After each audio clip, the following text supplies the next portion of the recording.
Afternoon, everyone. Customers just dropped off a dozen chainsaw chains. So first thing I usually do is I get them, I take them out, untangle them, and then I put them into, I think it's Kelsey makes it, or Bessie, I forget which company. I think it was bought out by another company, but it's their bleach white. Used to use it for tires. There was a gentleman that was on YouTube, did it years ago. I think he was out of Massachusetts, so I apologize, I don't remember his name. But this is one of the steps that he did.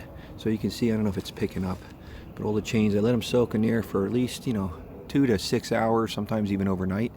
Then I take them all out, I scrub them, and then I put them on the chainsaw chain grinder. I use a diamond stone, so one of the things, or one of the reasons why I do clean them, a lot of people say, it's an extra step and it's extra money or time, but it's worth it because it saves the stone. The stones are $100 and something a piece for those diamond grinding wheels, and this definitely helps preserve.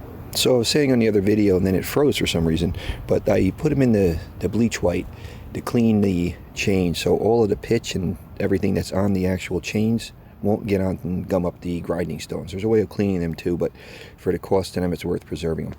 So you can see the chains that are sitting in there. Like I said, after a few hours, when I take it out, and I'll show you that step next, the all that pitch and everything that's on there comes right off the chain, and that way you're putting in a nice clean chain into the grinder, and you're also, when you're completed with it, after you're done grinding it and everything's nice and sharp, I spray them down with WD-40 and place them in individual bags for the customer so they won't rust or flash rust. And then you're pretty much all set. And I'll show you those steps as we go. Have a great day.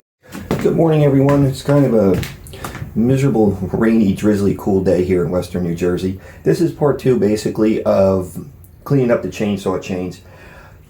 Like I said yesterday, we put them into the bleach white. I did check the bottle. It's made by Black Magic.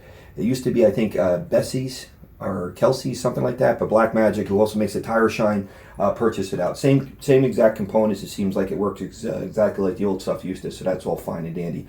So I pull the chain out, just take it out of the fluid, try not to tangle it up too much, and then all I do, it's real, basically kind of easy, is I just take the chain itself and just scrub it. I go down each side, get any of that pitch and tar off.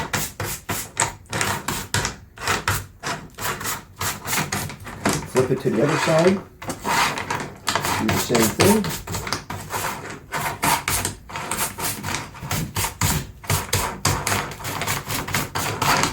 Then I go down the face, and again, a lot of it comes right off because it has been sitting in that, like for this here, it's been sitting overnight, so it really does a nice job helping remove all of that grease and bar chain oil and everything that gets stuck from doing the cutting right off it. From there, once I hit all the face, I just take and I dip it in water, cold, hot. I don't think it really makes a difference, whatever your preference is. Okay, we're ready to start grinding now. Like I said, on this one here, this particular gauge on this is, the chain pitch is at 325. The gauge is 0.050. The vise angle, which is right here, is 30 degrees. The top plane angle on this is 55, which is right over here. That gives you the top plane angle. And this here is what they just call the tilt angle, or the Dan angle. On these Oregons, it's 10 degrees. Now, you just remember, right is away. So if you're doing the right side tooth, which would be this one here, it's going to be at 10 degrees this way. When you're doing the left side, it's 10 towards you. Okay, we're going to start ahead and grinding. What I usually do first is I mark the tooth that I'm going to start on after I line everything up with black marker, so that way when I go around it, I know where I'm at. So let's go ahead and do that. So go ahead and mark the first one we're going to do. Now we're just going to line everything up. Make sure it's coming in right. Make sure the depth is okay. We want to check down here and make sure we're not going too deep into the gullet, which we are not. That's locked in, so we're good there. And we'll just go ahead and sharpen a couple. I'll show you real quick. Sorry about the noise. What I do is I just give it a couple taps, and then I move to the next chain.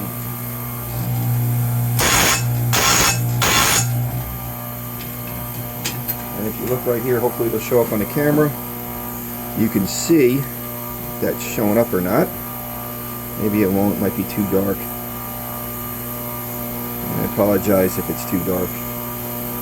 It's a little dark in the shop here, but what I'm checking for is to make sure everything is cleaned out of there